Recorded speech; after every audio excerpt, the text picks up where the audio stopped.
Hello बच्चों, कैसे हैं आप लोग। आशा है आप लोग बहुत अच्छे होंगे और अच्छे ही रहिए। चलिए आज हम लोग क्लास 10th में फिजिक्स के बारे में हम लोग अध्ययन करेंगे और फिजिक्स में प्रकाश का परावर्तन के बारे में ये जो चैप्टर 1 है इसके बारे में हम लोग स्टडी करेंगे। सबसे मोर इम्पॉर्टेंट बात यह है कि ये प्रकाश क्या है और हमारे लिए इम्पॉर्टेंट क्या है।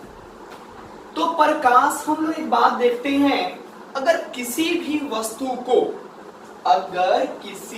वस्तु को हमें देखना है, यदि किसी भी वस्तु को हमें अगर देखना है तो हमें नेत्र के अतिरिक्त जो है हमें प्रकाश चाहिए। अगर नेत्र है हमारे पास लेकिन प्रकाश नहीं है तो क्या हम वस्तु को देख पाएंगे? कभी नहीं देख सकते हैं। तो हम लोग एक बात यह हम लोग के सामने आया कि अगर हम किसी वस्तु को अगर देखना चाहते हैं तो नेत्र के अतिरिक्त प्रकाश का होना अति आवश्यक है। अगर प्रकाश न हो तो हम वस्तु को देख नहीं सकते। अब एक चीज ध्यान रखिएगा कि प्रकाश को प्राप्त करने के लिए हम लोग क्या करते हैं। तो प्रकाश को प्राप्त करने के लिए हम लोग क्या करते हैं कि अलग अलग ऊर्जा को हम लोग क्या करते हैं, परिवर्तित करते हैं, बदलते हैं। इससे क्या होता है कि हमें प्रकाश प्राप्त होता है।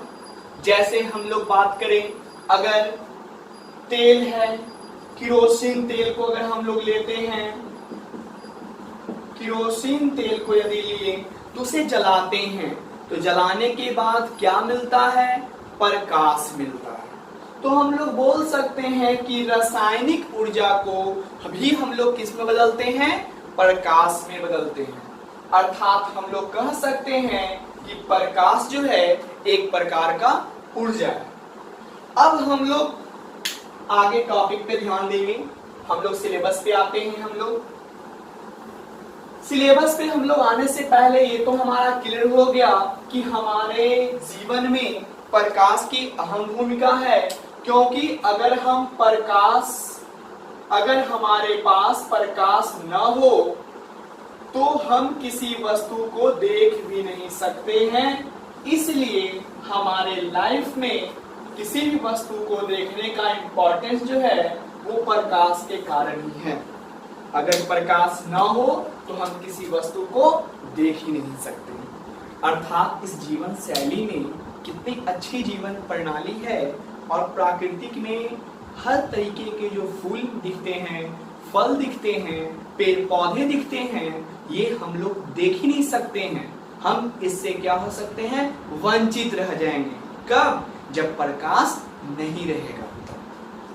अब हम लोग बात करते हैं पहला टॉपिक प्रकाश का परावर्तन में।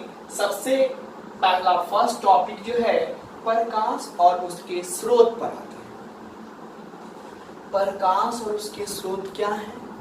तो प्रकाश और उसके स्रोत का मतलब होता है, स्रोत का अर्थ होता है कि जिससे प्रकाश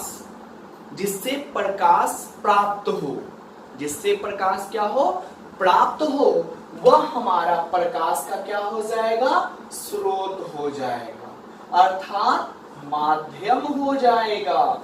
अर्थात हम लोग एक तरह से यह कह सकते हैं कि जिस वस्तु से हमें प्रकाश प्राप्त होता है उसे क्या कहेंगे, प्रकाश का स्रोत कहेंगे। उसे क्या कहेंगे, प्रकाश का स्रोत।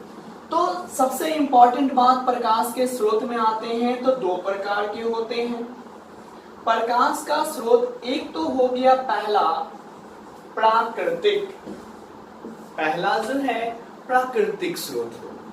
तो प्राकृतिक स्रोत में क्या आ गया, तो प्राकृतिक स्रोत में आ गया सूर्य हो गया, तारे हो गए इत्यादि। और मानव निर्मित दूसरा प्रकाश का जो स्रोत हो गया वो कौन हो गया, मानव द्वारा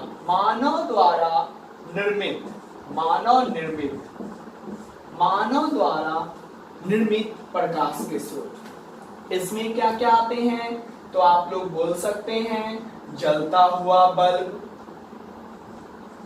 जलता हुआ बल्ब। और अगर बात करें तो और क्या हो सकता है, तो दिया हो सकता है।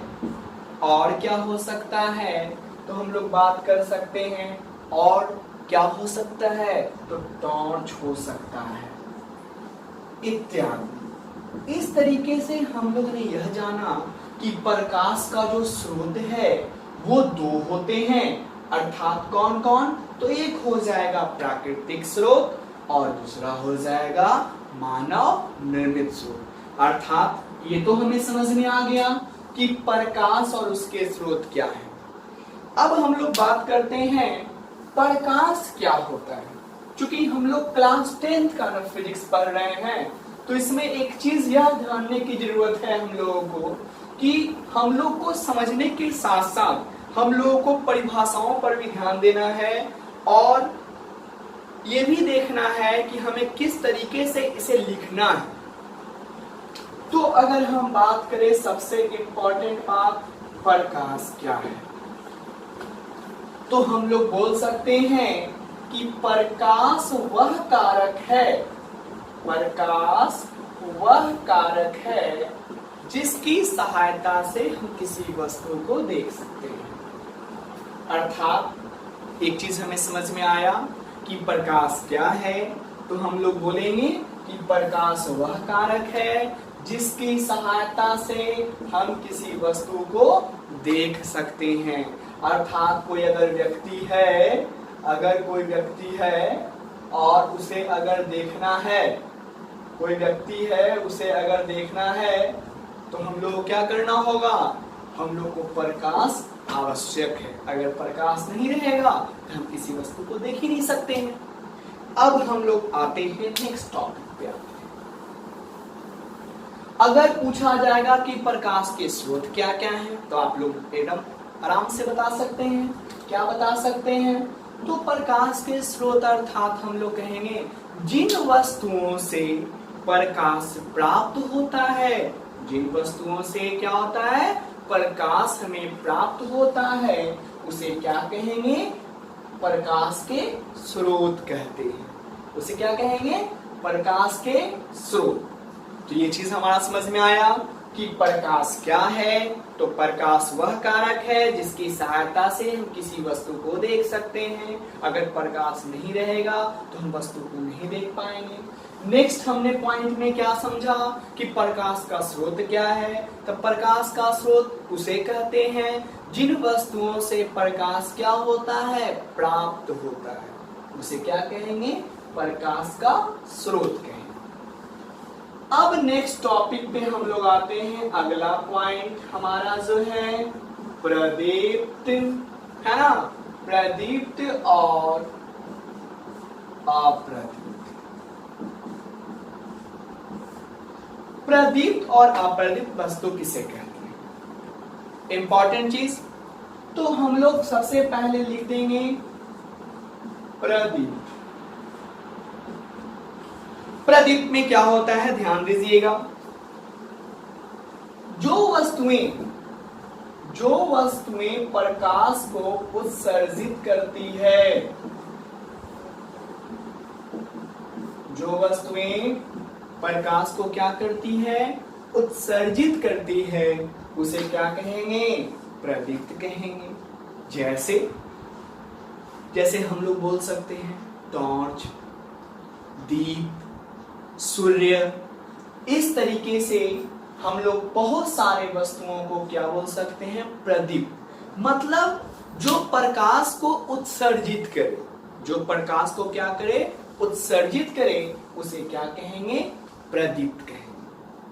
अब आते हैं बच्चों, हम लोग आगे पढ़ने का प्रयास करते हैं। अगला टॉपिक अप्रदीप्त।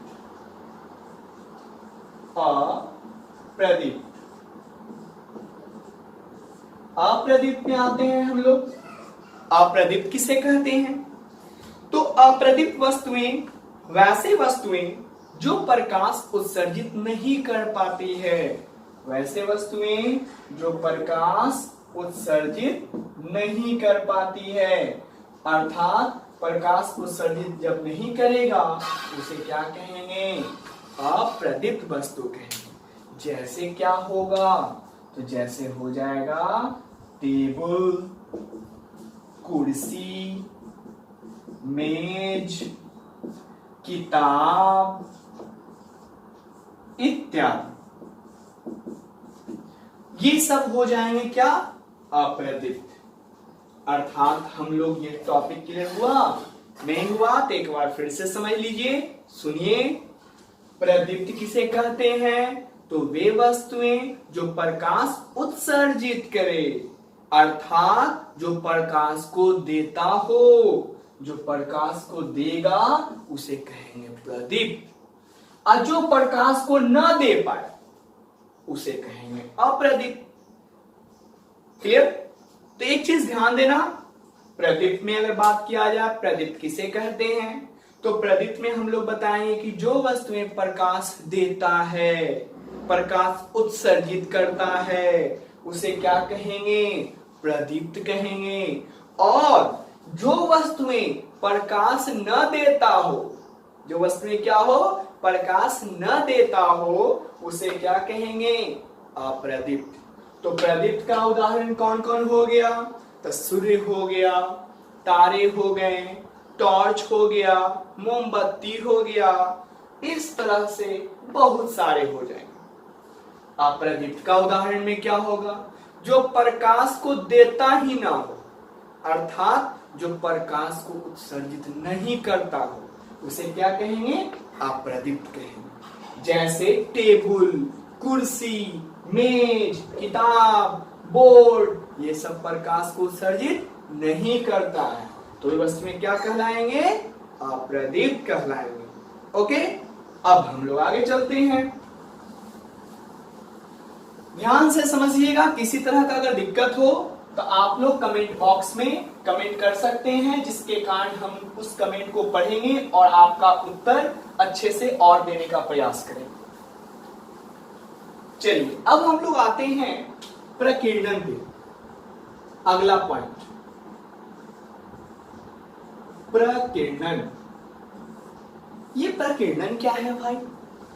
ये भी तो इंपॉर्टेंट हमारा एक अंग है। ये प्रकीर्णन है क्या?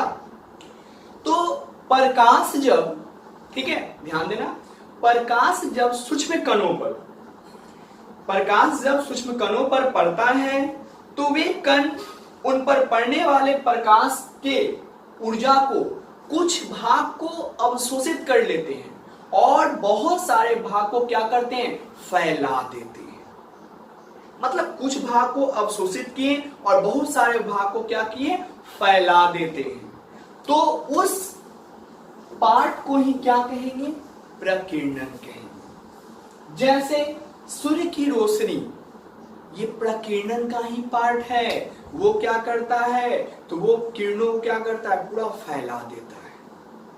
अर्थात हम लोग बोल सकते हैं कि प्रकीर्णन किसे कहते हैं। तो अगर इसका डेफिनेशन हम लोग अगर जानना चाहें तो सीधे लिख सकते हैं कि प्रकाश जब सूक्ष्म कणों को, या प्रकाश जब सूक्ष्म कणों पर पड़ता है तो कुछ प्रकाश के अंशतः भाग को क्या करता है? अवशोषित करता है और बाद के भागों को क्या करता है?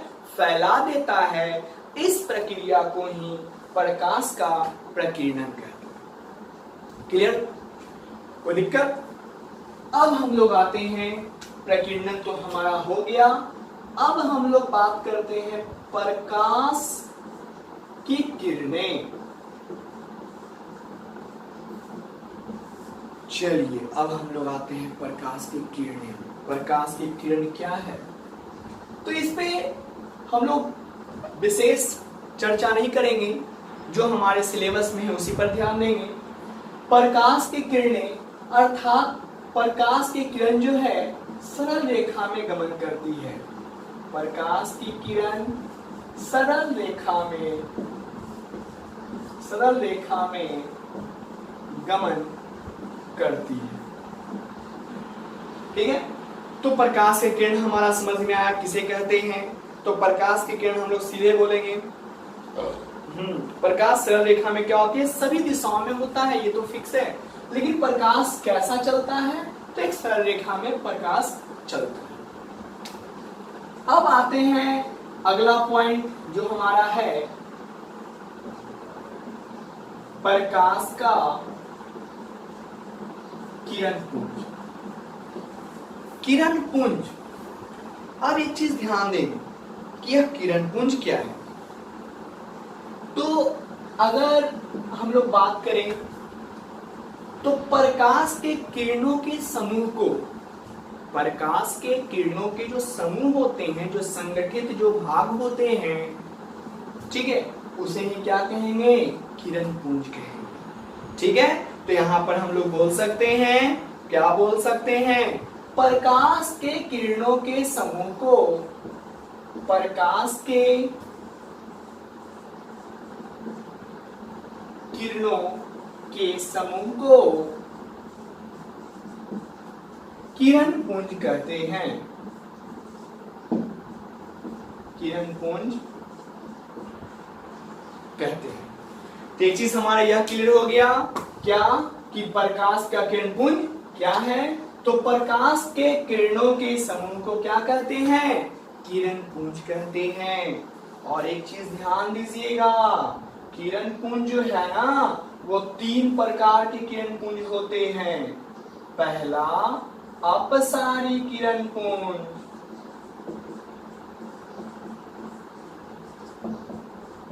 और दूसरा समांतर किरण पुंज,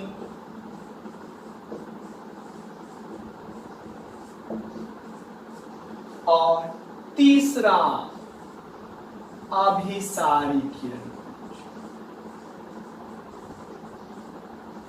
अभिसारी किरण पुंज। अब हम लोग आते हैं अपसारी किरण पुंज के बारे में।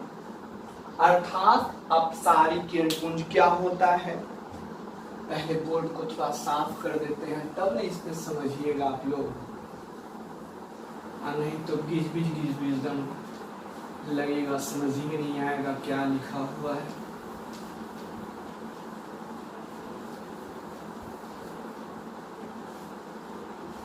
चलिए, तो किरण पुंज में हम लोग चल रहे थे। पहला क्या था? फर्स्ट हमारा क्या था? अपसारी किरण पुंज। अपसारी किरण पुंज ये क्या है? तो एक चीज ध्यान दीजिए, हम लोग अपने रियल लाइफ में अगर फिजिक्स में अगर अच्छा अध्ययन चाहते हैं ना, तो हम लोग जो भी कुछ सीख रहे हैं ना उसे हम लोग अपने लाइफ में देखेंगे। अगर हम लोग देखेंगे, इससे क्या होता है कि हम लोग अपने जीवन में बहुत सारे ऐसे चीजें, ऐसी घटनाओं को घटते हुए देखते हैं जिसे हम लोग उसे नजरअंदाज करते हैं, लेकिन वो साइंस का एक अभिन्न अंग है। अगर उसे गौर से देखें, हम लोग अपने घर में देखे होंगे कि एक बल्ब लगा हुआ होता है, एक बल्ब होता है,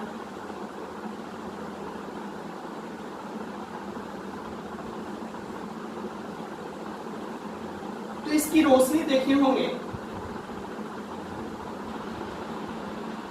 बल्ब लगा हुआ है, ठीक है, बल्ब पे विशेष ध्यान नहीं देंगे, ठीक है, बस अपसारी किरण पुंज पे हम लोग ध्यान देंगे।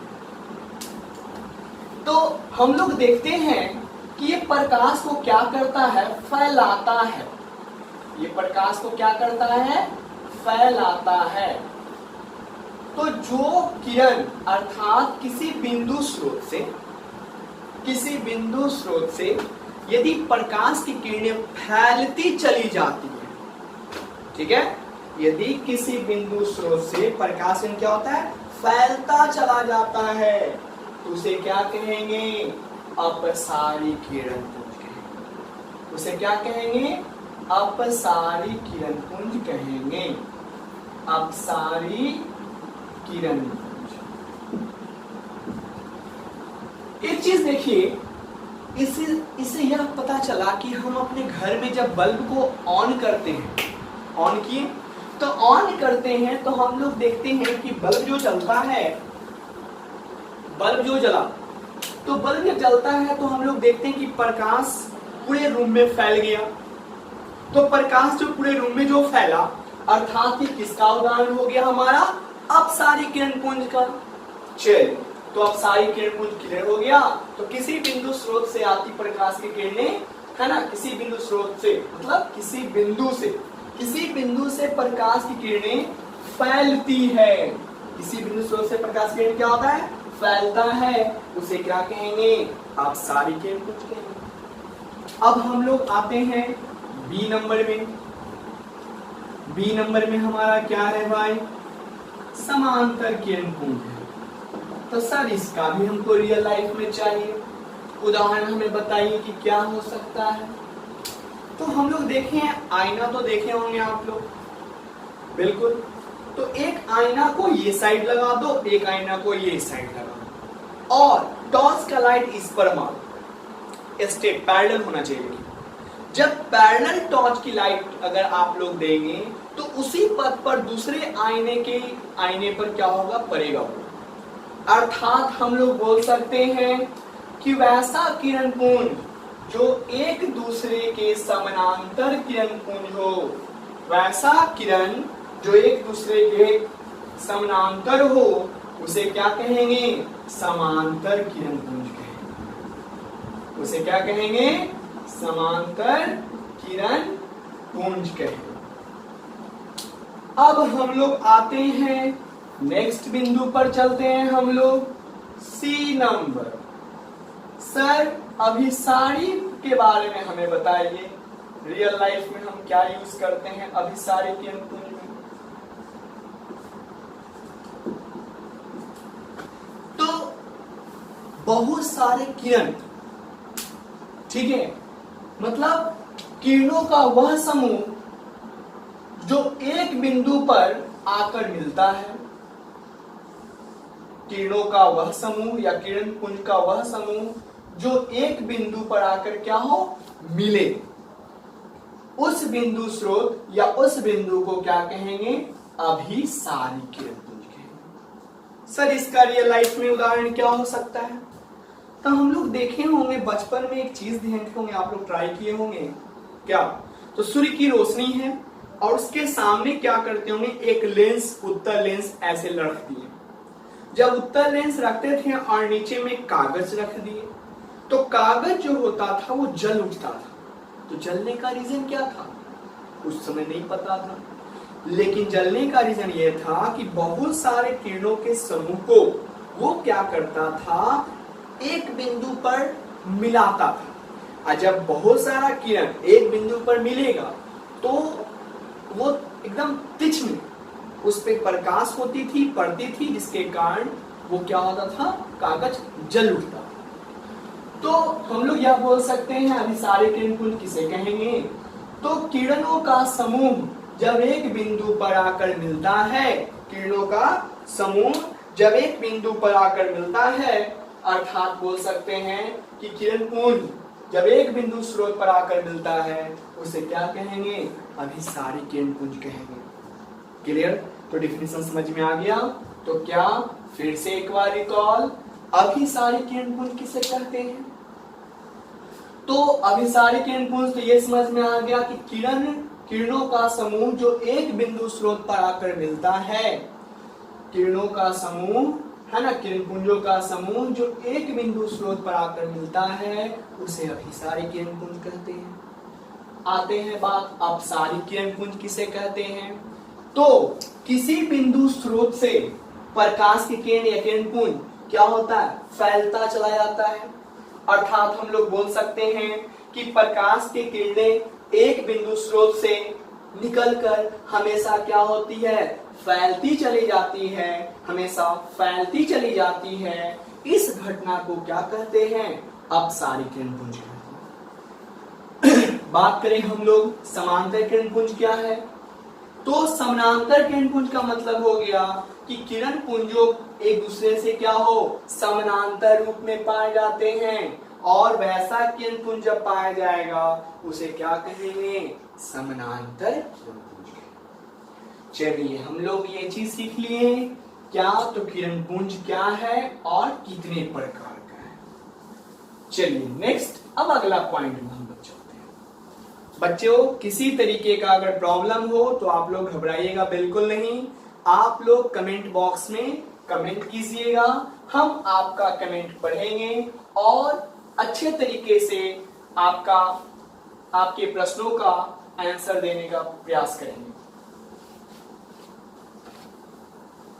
चलिए अब आते हैं हम लोग अगला पॉइंट, क्या है भाई? पारदर्शी, उसके बाद पारभासी, उसके बाद अपारदर्शी।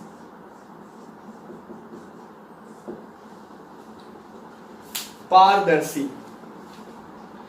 पारदर्शी शब्द से ही पता चल रहा है।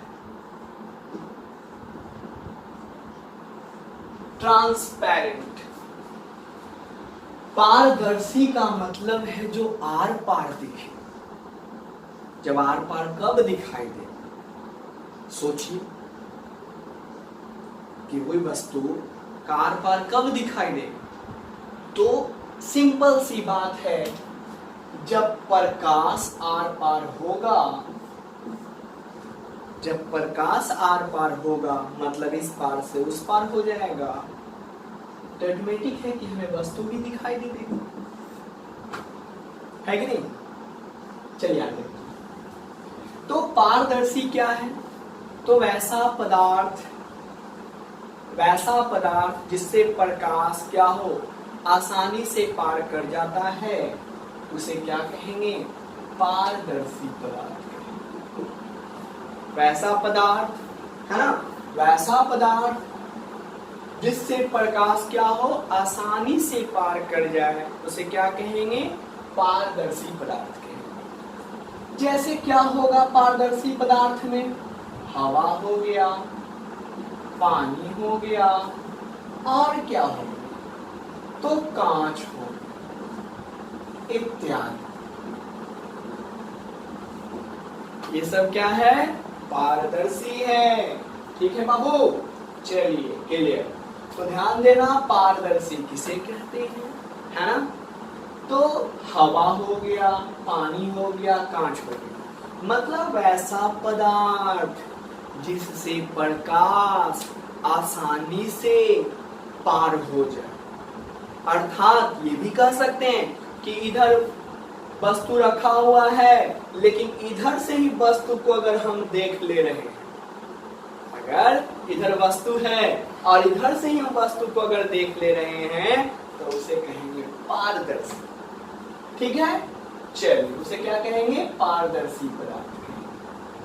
अब आते हैं हम लोग पारभासी।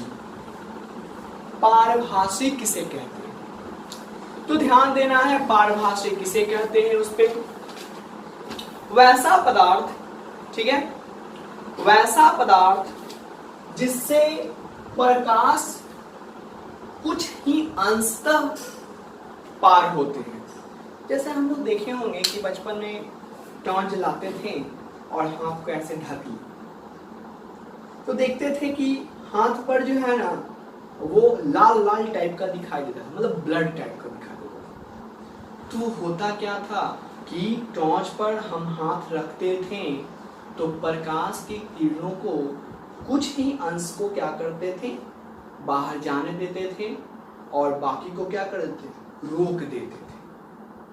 तो ऐसे पदार्थ को क्या कहेंगे, पारभासी। पारभासी में कौन कौन आ जाएगा, चमड़ा आ जाएगा, और क्या आ जाएगा, चमड़ा हो जाएगा, तेल लगा हुआ कागज हो जाएगा, कागज हो गया।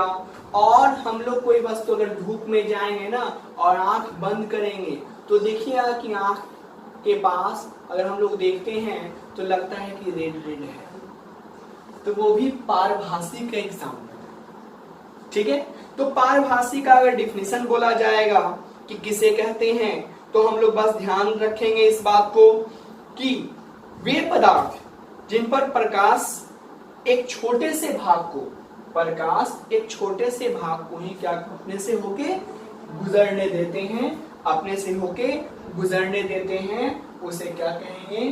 पारभासी पदार्थ कहेंगे। समझ में आ गया? फिर से एक बार, वैसा पदार्थ जिसमें प्रकाश के समूह को अपने से होकर कुछ अंशतः भाग को ही जाने देते हैं, उसे कहेंगे पारभासी। अब हम लोग आते हैं, पारभासी हमारा हो गया। अगला पॉइंट हमारा है अपारदर्शी।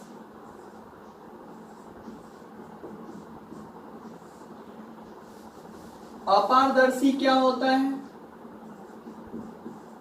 इस पे हम लोग स्टडी करेंगे। अपारदर्शी पदार्थ क्या है? तो हम लोग बोल सकते हैं कि वैसा पदार्थ जो प्रकाश को अपने से होकर न गुजरने दे, वैसा पदार्थ जो अपने से होकर न गुजरने दे, उसे कहेंगे अपारदर्शी। ठीक है, जब प्रकाश की किरण ही नहीं गुजरेगा तो हम वस्तु कहां से देख पाएंगे? क्योंकि हमें पता है कि वस्तु को देखने के लिए क्या करना होता है। तो वस्तु को देखने के लिए प्रकाश की किरण उसको उस पर पड़ना होता है। जब प्रकाश की किरण उस पर पड़ेगी और हमारे नेत्र तक वह किरण परावर्तित होकर के आएगी, तभी हम वस्तु को देख सकते हैं। तो अपारदर्शी पदार्थ किसे कहते हैं? तो वैसा पदार्थ जिसमें किरणों को अपने से होकर न गुजरने दे, अपने से वो क्या होता है? नहीं गुजरने दे, उसे क्या कहेंगे? अपारदर्शी पदार्थ। आगे हम लोग ध्यान देंगे। तो इस तरीके से हम लोग का यह टॉपिक पहले क्लियर हो गया। क्या क्या? पारदर्शी क्या है, पारभासी क्या है, अपारदर्शी क्या है। डिफिनीशन अगर पारदर्शी का अगर मांगा जाएगा तो हम लोग डिफिनीशन यही देंगे कि वे पदार्थ जिनसे होकर प्रकाश आसानी से पार कर जाता है, उसे पारदर्शी पदार्थ कहते हैं। वैसा पदार्थ जो अपने से होकर आसानी से पार कर जाता है, उसे क्या कहेंगे? पारदर्शी। मतलब वैसा पदार्थ जो अपने से होकर आसानी से प्रकाश को क्या कर देता है? पार कर देता है, उसे पारदर्शी पदार्थ कहते हैं। पारभासी क्या है? तो हम लोग बोलेंगे, क्या कहेंगे? तो हम लोग उसे बोलेंगे वैसा पदार्थ जो एक छोटे से भाग को ही अपने से होकर जाने देता है, उसे क्या कहेंगे? पारभासी। अपारदर्शी किसे कहेंगे? तो अपारदर्शी में बोलेंगे कि वे पदार्थ जो प्रकाश को अपने से होकर नहीं जाने देता है। इसका एग्जाम्पल क्या होगा? तो लोहा, टीना, पत्थर इत्यादि। समझ गए? समझ गए तो हम आगे बढ़ जाते हैं। हाँ, अब अगला टॉपिक, अगले पॉइंट में हम लोग चर्चा करेंगे। यह फिजिक्स में चैप्टर 1 का जो है पहला वीडियो आप लोग देख रहे हैं। इस तरीके से स्टेप बाय स्टेप आप लोगों के पास वीडियो मिलता रहेगा। बस आप लोग लाइक्स और सब्सक्राइब करना ना भूलें। सभी बच्चे, क्योंकि सभी बच्चे हमारे अपने ही हैं। आगे देखते हैं हम। अब हम लोग बात करते हैं प्रकाश का परावर्तन।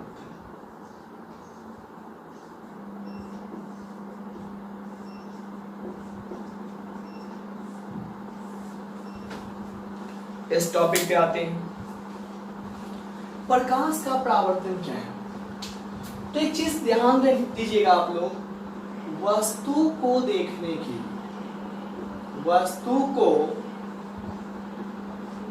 के लिए इस परावर्तन वाली प्रक्रिया को होना जरूरी है।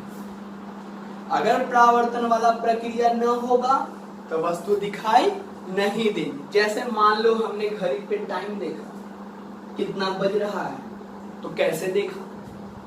तो ये प्रकाश की किरण इस पे पड़ा और यह किरण हमारे नेत्र पर पड़ा, तो जिसके कारण हम इस वस्तु को देख पाए। अर्थात हम लोग कह सकते हैं कि दुनिया में जितनी भी वस्तुएं हैं उसे देखने के लिए प्रकाश का परावर्तन होना जरूरी है। अगर प्रकाश का परावर्तन नहीं होगा तो हम वस्तु को नहीं देख सकते। ठीक है, तो बात समझ में आया प्रकाश का परावर्तन हमारे लिए क्यों इंपॉर्टेंट है। तो वस्तु को देखने के लिए हमें क्या जरूरत है, प्रकाश का परावर्तन होना जरूरी है। अब आगे आते हैं। अब हम लोग देखते हैं कि प्रकाश का परावर्तन किसे कहते हैं। तो प्रकाश किसी वस्तु से टकराकर, प्रकाश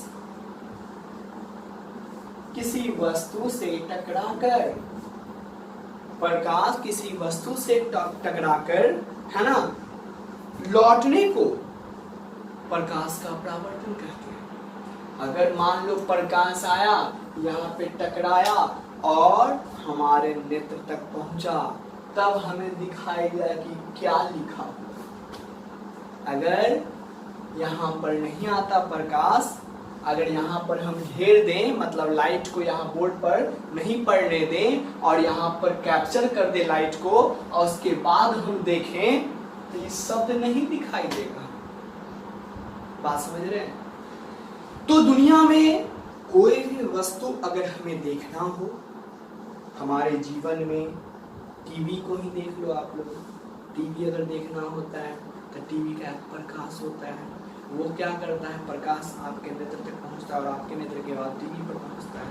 वो भी एक तरह से परावर्तन का ही मार्ग है। अर्थात बिना प्रकाश के परावर्तन के हम किसी वस्तु को नहीं देख सकते हैं।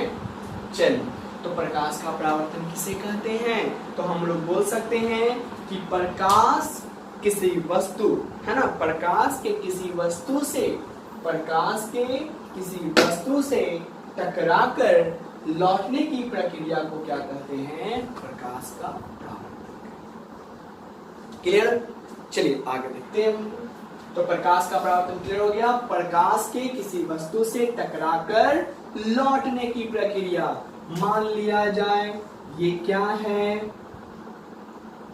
कौन सा दर्पण है जी, बताइए।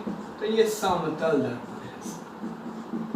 समतल दर्पण है तो बताओ कि किरण अगर ऐसे आएगा तो किरण कैसे जाए, कैसे जाए। तो यहां से आया, किसी वस्तु पर टकराया, अर्थात प्रकाश के किसी वस्तु से टकराकर लौटने की प्रक्रिया को क्या कहते हैं, प्रकाश का परावर्तन। चलिए अब आते हैं हम लोग।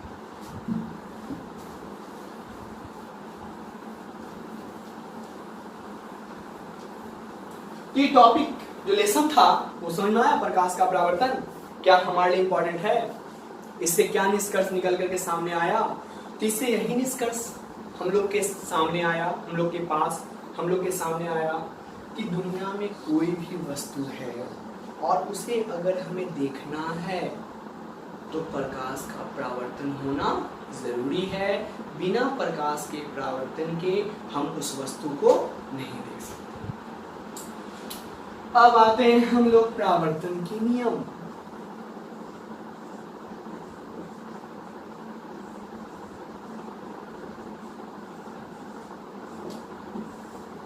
परावर्तन के नियम, इसमें हम लोग ध्यान दें। अब देखो परावर्तन के नियम के लिए हमें सबसे पहला जरूरी परावर्तन का नियम क्या है। तो इसका डेफिनेशन जानने से ज्यादा इंपॉर्टेंट हमें इसको फिगर से पहले समझना है कि क्या होता है। ऐसे तो हम लोग बोल सकते हैं कि प्रकाश की किरण किसी सतह पर पड़कर, तो ध्यान दीजिएगा इसको बनाने से पहले आप लोगों के सामने इसका डेफिनेशन को डिफाइन करने से पहले इसका फिगर के बारे में हम लोग को जानना अति आवश्यक है। जैसे मान लिया जाए ये आपका कौन सा दर्पण है, ये आपका जो है समतल दर्पण है। इंग्लिश में इसे क्या कहते हैं, प्लेन मिरर कहते हैं। देखिएगा यहां से प्रकाश किरण आया, आ गया, और यहां से किरण चल गया, चल गया। चलिए तो ध्यान देंगे, तो हम लोग बोल सकते हैं कि प्रकाश की किरण किसी सतह पर पड़कर, प्रकाश की किरण किसी सतह पर पड़कर, ठीक है ना, प्रकाश की किरण किसी सतह पर पड़कर जिन नियमों का पालन करती है, जिन नियमों का पालन करती है उसे क्या कहेंगे?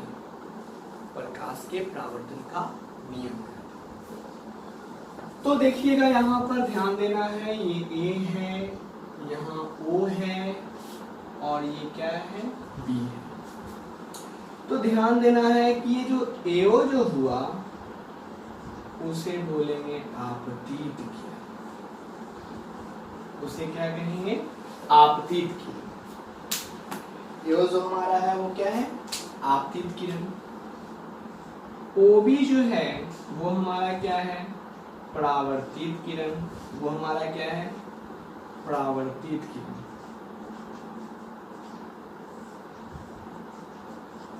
ठीक है, आगे देखते हैं। ऐसे परावर्तित जो है वो इधर से होगा, हाँ, परावर्तित किरण। और हम लोग बात करते हैं यहां पर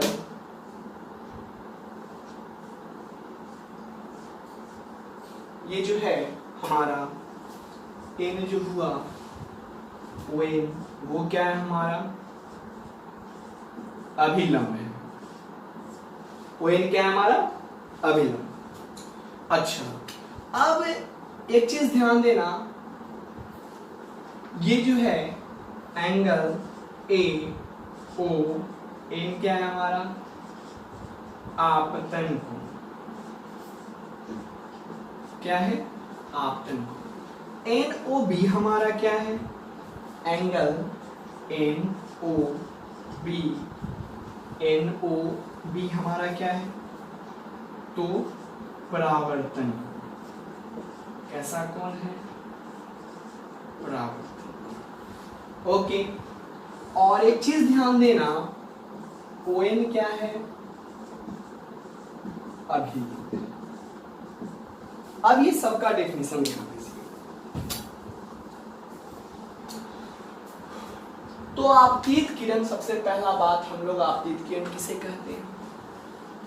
तो किसी सतह पर कोई किरण अगर आता है तो आने वाला किरण हो गया कौन सा किरण?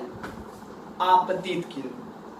किसी सतह से कोई किरण अगर किसी सतह पर पड़ता है और पड़ने के बाद अगर लौटता है, क्या होता है? लौटता है, तो उसे क्या कहेंगे? परावर्तित किरण। तो किसी सतह पर कोई किरण पड़ता है तो आपतित किरण, और किसी सतह से कोई किरण पड़कर वापस लौट जाता है उसे क्या कहेंगे? परावर्तित किरण कहेंगे। अब हम लोग बात करते हैं अभिलंब। तो किसी सतह पर लंबवत जो किरण होती है, किसी सतह पर लंबवत जो किरण होती है उसे क्या कहेंगे? अभिलंब कहेंगे। उसे क्या कहेंगे? अभिलंब। अब बात करते हैं आपतन कोण के बारे में, बात करते हैं आपतन कोण क्या है। तो आपतन कोण के बारे में हम लोग स्टडी करेंगे। तो ये आपतित किरण, आने वाला किरण और अभिलंब के बीच, आने वाला किरण और अभिलंब के बीच जो कोण बनता है उसे आपतन कोण कहते हैं। और आपतन कोण को किससे सूचित करते हैं? तो आपतन कोण को आई से सूचित किया जाता है। आपतन कोण का पूरा नाम इंसिडेंट एंगल होता है। अब बात करते हैं परावर्तन कोण के बारे में। तो इसमें भी वही चीज, अभिलंब और परावर्तित किरण, अभिलंब और परावर्तित किरण के बीच जो कोण बनता है उसे क्या कहेंगे? उसे क्या कहेंगे? परावर्तन। परावर्तन कोण को इंग्लिश में क्या कहते हैं? रिफ्लेक्ट, है ना, रिफ्लेक्टेड एंगल। तो अर्थात इसे R से सूचित किया जाता है। अब हो गया अभिलंब, समझ में आएगा। किसी भी सतह पर अगर लंबवत पड़ता है उसे क्या कहेंगे? अभिलंब। अब एक चीज ध्यान दीजिएगा, ये सब से यह समझ में आया कि परावर्तन के नियम में क्या हमारा क्लियर हो गया। तो आपतित किरण किसे कहते हैं?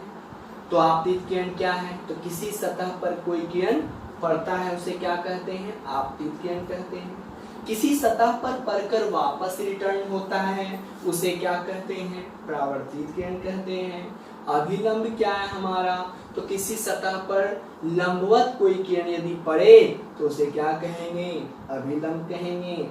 और आपतन कोण किसे कहते हैं? तो आपतित किरण और अभिलंब के बीच जो कोण बनता है, आपतित किरण और अभिलंब के बीच जो कोण बनता है उसे क्या कहेंगे? आपतन कोण। परावर्तन कोण किसे कहेंगे? तो परावर्तन कोण में क्या हो जाएगा? अभिलंब, है ना। अभिलंब और परावर्तित किरण के बीच जो कोण बनेगा उसे क्या कहेंगे? है ना, उसे क्या कहेंगे? परावर्तन। अभिलंब और परावर्तित किरण के बीच जो कोण बनता है उसे क्या कहेंगे? परावर्तन कोण कहेंगे। अब एक चीज ध्यान देने योग्य बातें हैं, परावर्तन के नियम में क्या क्या नियम सामने आया।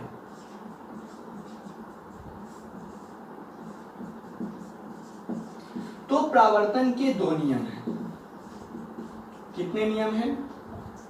तो दो नियम। बस मेरी बातों पर थोड़ा ध्यान देना। राइटिंग में अगर नहीं समझ में आया तो शब्द को देख करके आप लोग नोट्स बना लीजिएगा। आगे देखिए, अर्थात शब्द को सुन करके परावर्तन के दो नियम हैं। पहला, आपतित किरण, आपतित किरण, परावर्तित किरण, परावर्तित किरण, परावर्तित किरण, आपतित किरण, परावर्तित किरण और अभिलंब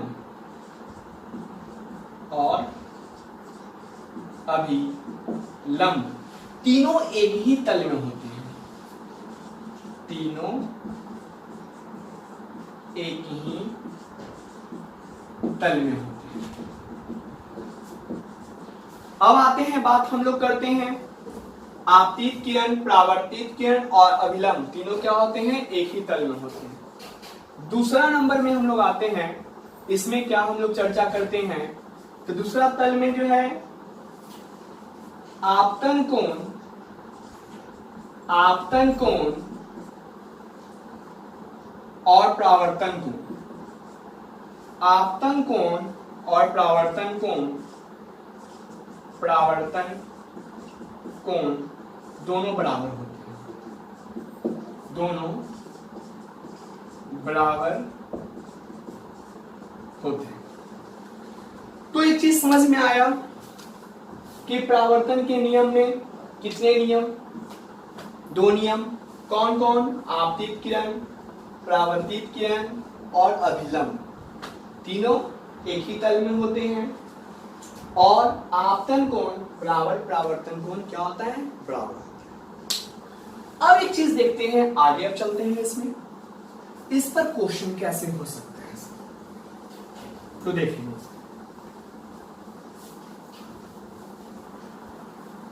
बहुत हल्का सा घुमा सकता है आप लोग क्वेश्चन। ऐसे तो 10th लेवल में नहीं घुमाना चाहिए, जो आप लोग के बोर्ड में जो एग्जाम आएंगे उस पर क्वेश्चन ज्यादा नहीं घुमेंगे, क्योंकि वहां पर सिलेबस को देखा जाता है। कंपटीशन व्यू में थोड़ा ज्यादा घुमाया जाता है क्वेश्चन को। फिर भी देखिए, ये समतल दर्पण है,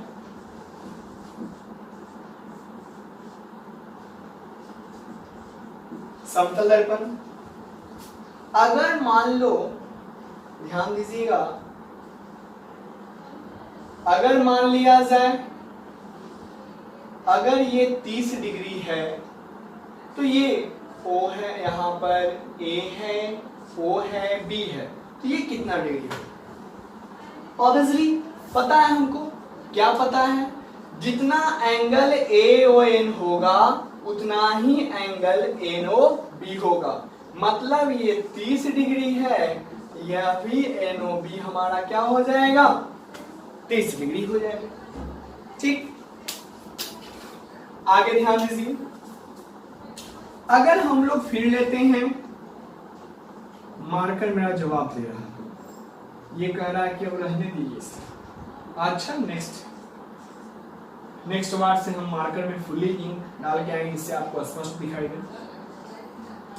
समतल दर्पण, इसमें भी यहां पर O ले लिया गया, N ले लिया गया। अगर यहां A पे 45 डिग्री है, चलो इधर NO कर दो, उससे कोई दिक्कत है नहीं। अगर ये 45 डिग्री है तो यहां इसका कितना डिग्री होगा? तो इसका 45 डिग्री। क्लियर? तो इस तरह से परावर्तन नियम क्लियर हो गया। परावर्तन नियम में कितने नियम हैं? 2 नियम हैं।